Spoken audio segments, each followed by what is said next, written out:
The door chimed as Han Ji-wook stepped into the children's bookstore in Itaewon, his $1,000 shoes quiet against the rainbow carpet where 12 children sat cross-legged listening to a woman read. He was supposed to be ordering custom wedding favors, 407 leather-bound books for his guests. The president of Korea had confirmed attendance. The merger with Kang Industries depended on this marriage happening in 72 hours.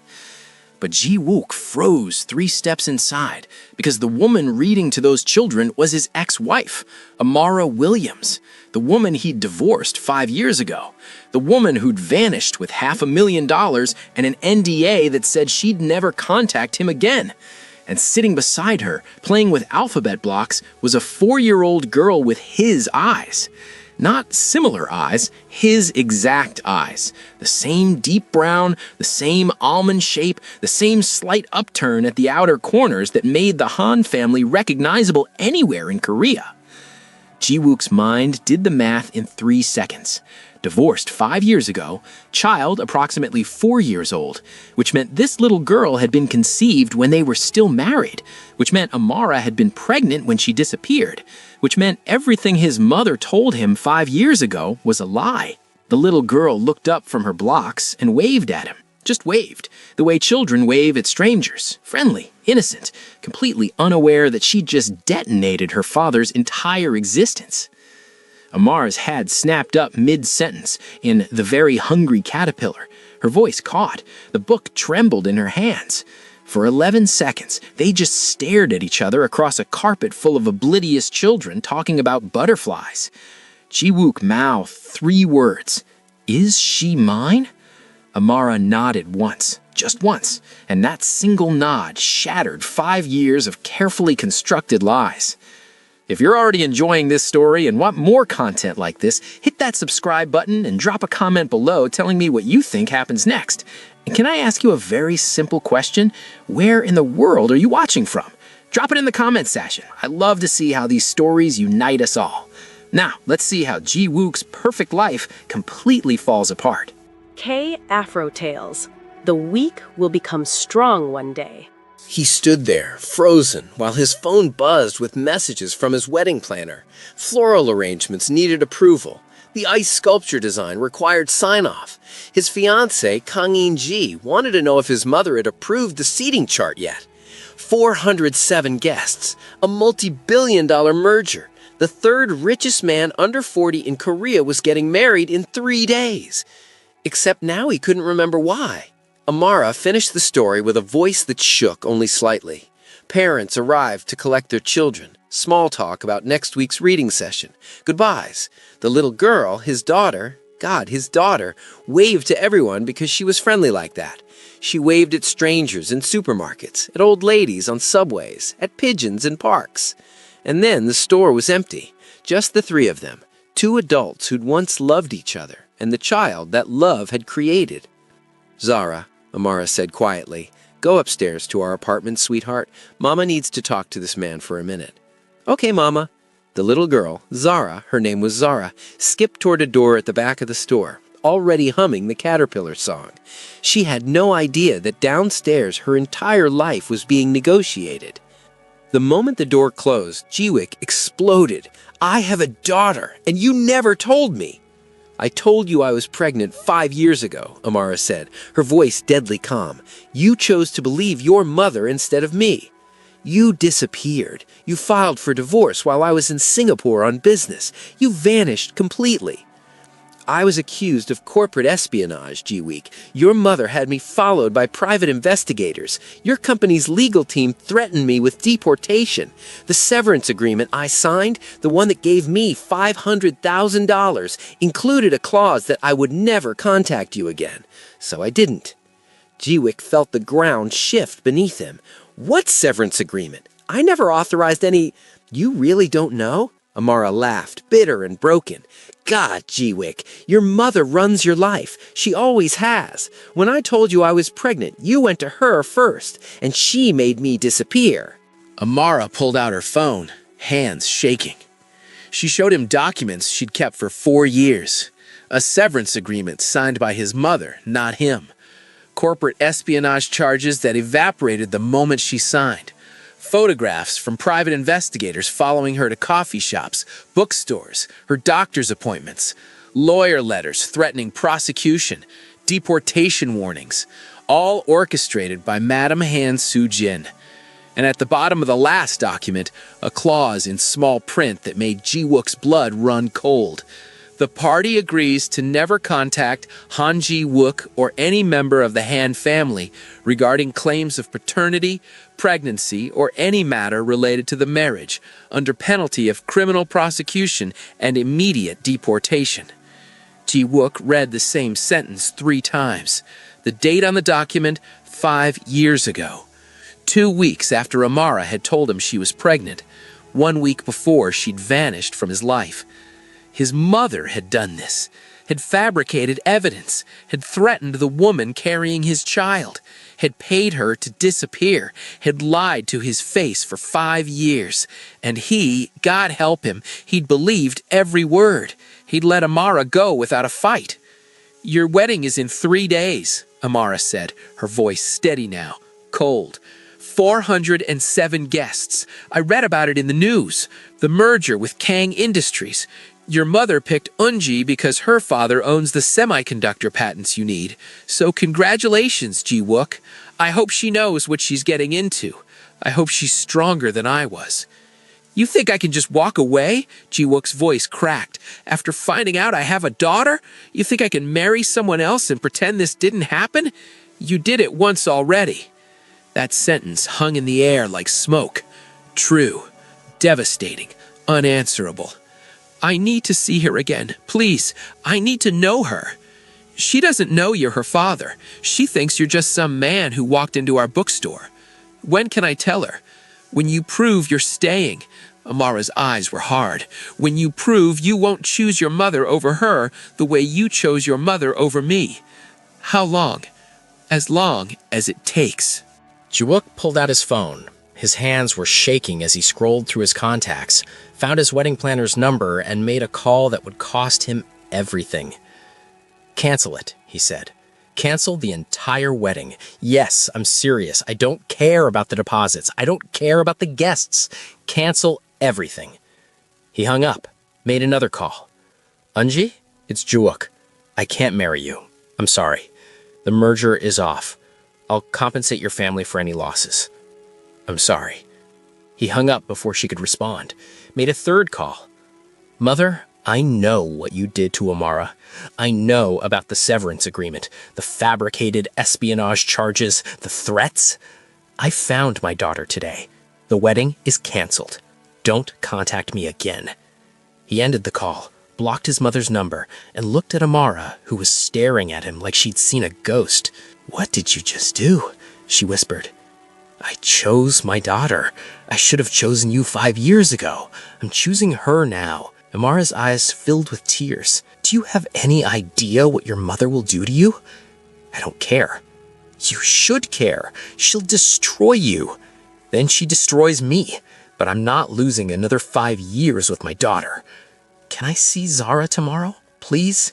Amara looked at him for a long moment, seeing something she hadn't seen 5 years ago. Certainty, commitment, or maybe just desperation. She couldn't tell yet. Children's Museum, she finally said. 10 a.m. Don't be late. By Sunday morning, the news had exploded across every media outlet in Korea. Han-Star CEO cancels wedding 48 hours before ceremony. Multi-billion-dollar merger collapses. Han family crisis. What happened? Ji-wook's phone had 73 missed calls from his mother, text messages from board members, panicked emails from his PR team. The president of Korea's office had requested an explanation. Ji-wook ignored all of it. Instead, he stood outside the Seoul Children's Museum at 9:40 a.m., 20 minutes early, wearing jeans and a sweater, casual clothes he hadn't worn in 5 years. He looked like a man going to an execution. He felt like a man about to meet God. Amara arrived with Zara at exactly 10 a.m. The little girl wore a yellow dress with dinosaurs on it. She was holding her mother's hand and chattering about the T-Rex exhibit, completely unaware that her entire life was about to change. Zara, Amara said gently, kneeling down to her daughter's level, This is Mr. Han. He wanted to see the museum with us today. Zara peeked out from behind her mother, suddenly shy. Hi. Ji-wook knelt down too, eye level with his daughter, the daughter who didn't know he was her father, not yet. Hi, Zara. Your mom tells me you're an expert on dinosaurs. I don't know anything about dinosaurs. Can you teach me? Zara's shyness evaporated instantly because the one thing 4-year-olds love more than dinosaurs is teaching adults about dinosaurs. You don't know about dinosaurs? She looked scandalized. Not even a little. Okay. She grabbed his hand without hesitation because that's what children do. They trust easily, forgive easily, love easily. All the things adults forget how to do. Come on, I'll show you everything. For the next 3 hours, Han Ji-wook, former CEO, former heir to billions, former perfect son, learned about dinosaurs. Zara explained that Triceratops was a herbivore, which meant it only ate plants, not meat. She made him look at every single dinosaur skeleton, reciting facts she'd memorized from picture books. She held his hand when they walked between exhibits. She asked if he had any kids of his own. Would you like it if I did? Yeah, then they could play with me. She said it so simply, so innocently, not knowing she was breaking her father's heart with every word. They ate lunch in the museum cafeteria, chicken nuggets and French fries. Zara told him very seriously that sometimes people could be happy and sad at the same time, and that was okay. She said her teacher had taught her that. Ji-wook wondered if his daughter somehow knew, in the way children sometimes know things, that the man sitting across from her was feeling exactly that, happy and sad at the same time. By the afternoon, they'd moved to the playground near Namsan Tower. While Zara played on the slides with other children, Ji-wook and Amara sat on a bench, adults alone for the first time all day, the conversation they'd been avoiding. She's perfect, Ji-wook said quietly. She is. I missed 4 years. Yes, you did. Amara wasn't going to make this easy. She shouldn't have to. I'm sorry, Ji-wook said. I know it's not enough. You chose your mother over your pregnant wife, Amara interrupted. You didn't even question the evidence against me, after everything we'd been through together. That's not something sorry fixes, Ji-wook. He'd spent 5 years telling himself he'd made the right choice, that the evidence was real, that Amara had betrayed him. Now, sitting on this playground bench, watching his daughter swing higher and higher, he faced the truth. He'd been a coward. He'd taken the easy path, and it had cost him everything that mattered. I'm asking for a chance. Not to fix the past, I can't, but to be her father, really be her father, to show up every single day, to prove I'm not going anywhere this time. What happens when your mother pressures you again? Amara asked. When it costs you more than a wedding, when she threatens to take away everything you have left. Then it costs me everything, and I'll pay it. I already am. Amara looked at him for a long moment. She doesn't know you're her father yet. When can I tell her? When you prove you're staying. Not just this week, not just this month, but really staying. How long? As long as it takes. Ji-wook nodded. He'd wait. Days, weeks, months, whatever it took. Monday morning brought the reckoning he'd been expecting. Emergency board meeting at Hanstar Technologies headquarters, 43rd floor, glass-walled conference room with views of the Han River. Madam Han Soo-jin sat at the head of the table like a queen presiding over an execution. 12 board members. 8 owed their positions to his mother. 3 were extended family. 1 was neutral. If it came to a vote, Ji-wook had already lost. My son has experienced a mental breakdown. The stress of leadership combined with wedding preparations has clearly affected his judgment. I move that we invoke the Family Trust Clause and remove him as CEO while he seeks professional mental health treatment. The room went silent. What his mother was proposing wasn't just removing him from his position. It was declaring him mentally unfit. It was destroying his reputation. It was war. I'm not having a breakdown, Ji-wook said calmly. I'm making a choice. You canceled a wedding that affects thousands of employees and destroyed a multi-billion-dollar merger because you claim to have discovered a child from a woman you divorced 5 years ago? That is, by definition, erratic behavior. Do you have proof of paternity? One board member asked. I will, but I don't need proof. I know. Wrong answer. In a boardroom, you need evidence, documentation, legal verification. Not intuition, not certainty in your gut, not the recognition you see when you look into a child's eyes. With respect, CEO Han, another board member said carefully, you've created a significant PR crisis, destroyed a strategic merger, and made decisions affecting thousands of employees based on, what, a feeling? An assumption? Ji-wook looked around the table, at men he'd worked with for 10 years, at his mother sitting like ice at the head, at the company his grandfather had built from nothing, and he realized something. He'd already lost this battle. The moment he'd chosen Zara, he'd lost this. But losing didn't mean surrendering. I found my daughter, he said quietly. That's not erratic. That's reality. And if this board believes being a father is incompatible with being CEO, then maybe I don't want to be your CEO anymore. You don't mean that, his mother said, but there was uncertainty in her voice now. Actually, I do. Ji-wook stood. I resign. Effective immediately. He walked out of his own boardroom. Behind him, his mother called for a vote anyway. 8 hands raised in favor of removal, 4 against, 1 abstention. Not that it mattered anymore. Han Ji-wook was no longer CEO of Han Star Technologies. And the strange thing was, walking down that empty hallway, loosening his tie for the last time, he felt relieved. If you're wondering whether Ji-wook's decision was worth it, keep watching, because what happens next will either restore your faith in family or break your heart. Drop a like if you think he made the right choice. What followed was systematic destruction. Madam Han Soo-jin didn't just remove her son from the company, she removed him from everything. The CEO position, gone. The luxury apartment in Gangnam, he had 72 hours to vacate. The company car, the expense accounts, the corporate credit cards, all terminated. His access to the family trust, money his grandfather had left him, frozen pending mental health evaluation. His shares in Hanstar Technologies remained his technically, but voting rights were suspended. His mother stopped speaking to him entirely. She released a statement to the press, "My son is unwell. We hope he seeks the help he needs." Seoul society, which had courted Ji-wook for years, turned its back overnight.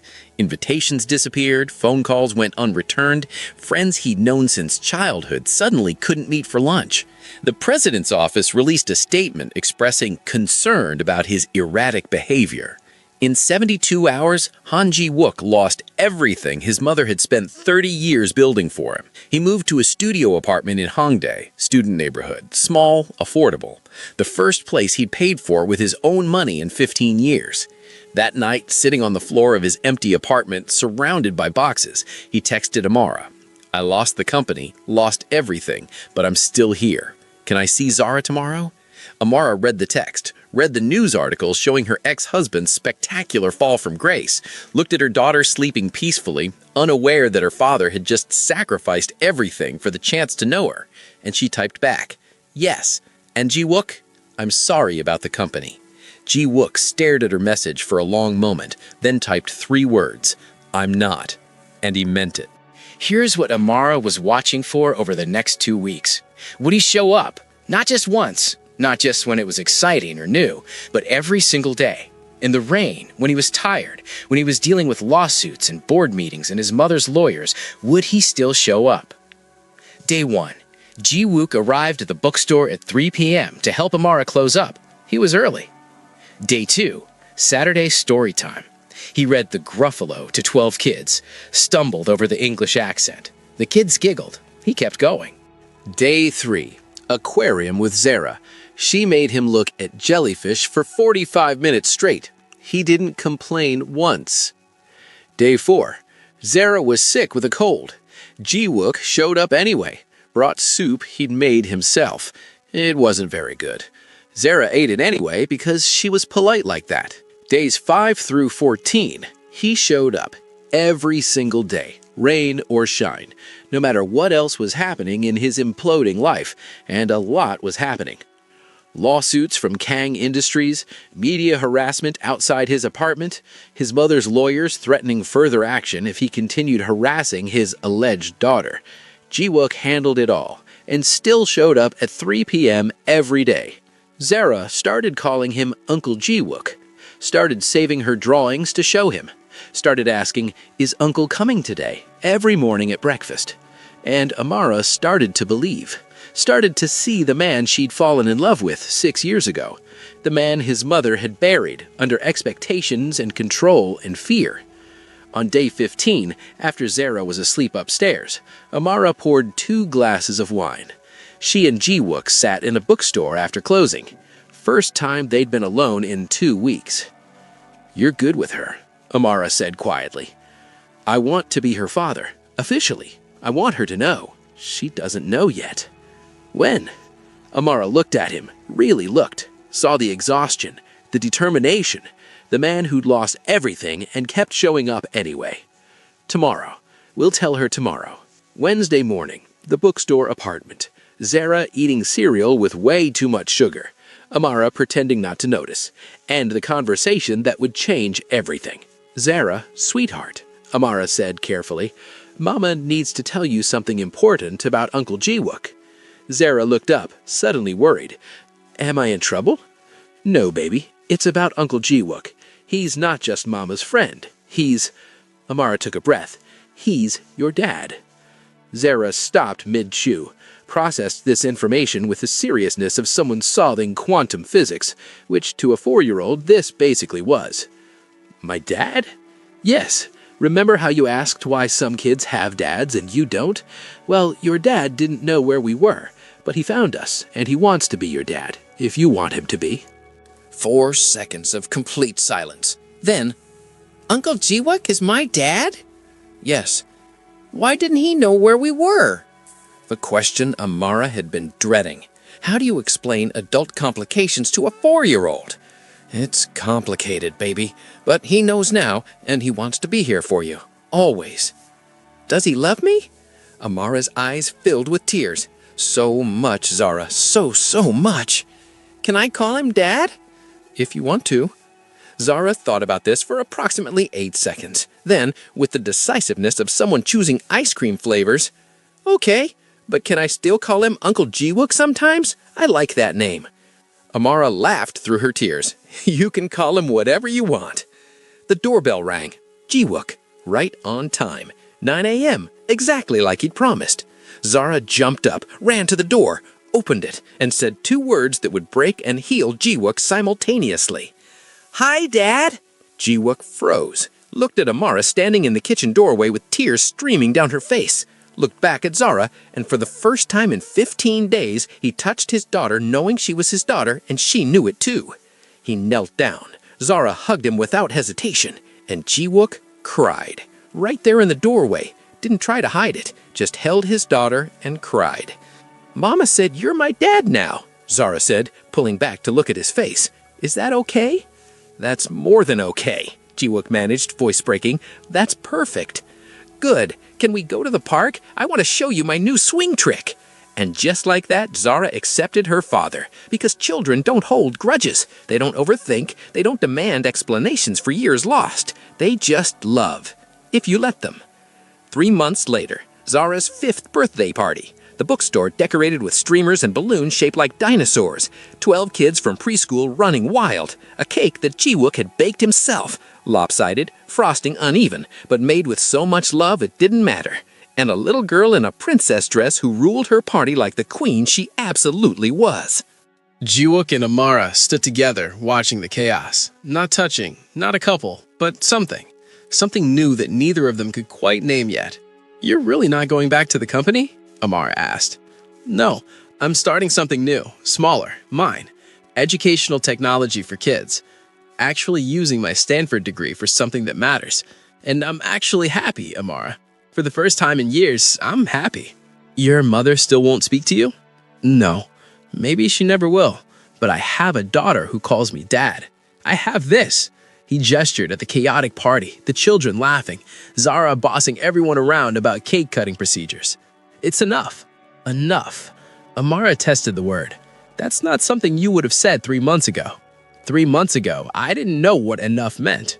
We're not back together, Amara said, but her voice was softer now. I know. This doesn't mean I've forgiven you for 5 years ago. I know that too. But you're a good father. Zara loves you, and that matters more than anything. And you? Jiwook asked carefully. Do you think there's ever a chance that we... Ask me again in a year, Amara interrupted. After you've been here for every birthday, every holiday, every hard day, every normal day, then ask me. I'll ask you in a year. A year. 365 more days of proving himself. Jiwook smiled. He could do that. He would do that. Dad, Mama, come sing, Zara shouted across the room. It's cake time. They walked over together, not holding hands, not a couple, but a family. And sometimes that's enough. That's more than enough. Before we see how this story truly ends, hit that subscribe button if stories like this move you, because what happens next proves that the best endings aren't always perfect. They're just real. Everyone gathered around the cake shaped like a triceratops. 12 children, their parents, Amara's friends from the neighborhood, Jiwook. A makeshift family built from loss and forgiveness and the daily choice to keep showing up. They sang Happy Birthday. 12 children off-key, adults pretending they could sing. Zara closed her eyes to make a wish, her face glowing in the candle light of 5 candles shaped like dinosaurs. What did she wish for? She never told. But Jiwook had a guess, because he'd made the same wish. Not for the past to be different, not for lost time to return, but for what they had right now to last. For tomorrow to come, for the chance to keep building this imperfect, beautiful thing they were creating together. Zara blew out her candles. Everyone cheered. Amara caught Jiwook's eye across the table. He smiled. She smiled back, just a little, but it was something. It was a beginning. Maybe in a year she'd be ready. Maybe in a year he'd have proved himself worthy of a second chance. Maybe in a year they'd be a family in the way they used to be. Or maybe in a completely new way, a better way, a way built on truth instead of perfection. But today wasn't about maybes or futures or second chances. Today was about Zara, about a little girl who had both her parents, about a father who'd lost everything to find the only thing that truly mattered, about a woman who'd built a life alone and was learning, slowly, carefully, to let someone in again. Jiwook picked up Zara and spun her around. Her laughter filled the bookstore. Amara watched with a smile that reached her eyes for the first time in 5 years. And for just a moment, everything was exactly as it should be. There's a Korean proverb that says even if you're gonna skip breakfast, never skip the road. It means even if you fail at small things, never give up on your journey. Han Ji-wook had failed at a lot of small things, had failed at being a husband, had failed at being the son his mother wanted, had failed at recognizing what mattered until it was almost too late. But he wasn't going to fail at this, at being Zara's father, at showing up, at choosing love over expectation, at walking the road that mattered most. 3 months ago, Ji-wook was the third richest man under 40 in Korea, heir to a technology empire, engaged to the daughter of his biggest competitor, living in a penthouse apartment with views of the Han River. Today, he lived in a studio apartment in Hongdae. He was starting a small educational technology company that might fail. He had no relationship with his mother. His former friends didn't return his calls. The media still called him unstable. But today, he was Zara's dad. He was the man who showed up at 3 p.m. every day. He was the man who made terrible soup and worse cakes, but made them with love. He was the man who knew every dinosaur fact a 4-year-old could recite. He was the man who'd lost everything and found that what remained was worth more than everything combined. And for the first time in 38 years, Han Ji-wook was exactly who he wanted to be. 1 year later, on Zara's 6th birthday, Ji-wook asked Amara again. They were alone in the bookstore after the party, after the guests had left, after Zara had fallen asleep upstairs, exhausted from too much cake and celebration. You said to ask you in a year, Ji-wook said quietly. It's been a year. I've been here for every birthday, every holiday, every normal Tuesday, every hard day. I'm still here, Amara. I'm not going anywhere, ever. So I'm asking, is there a chance for us?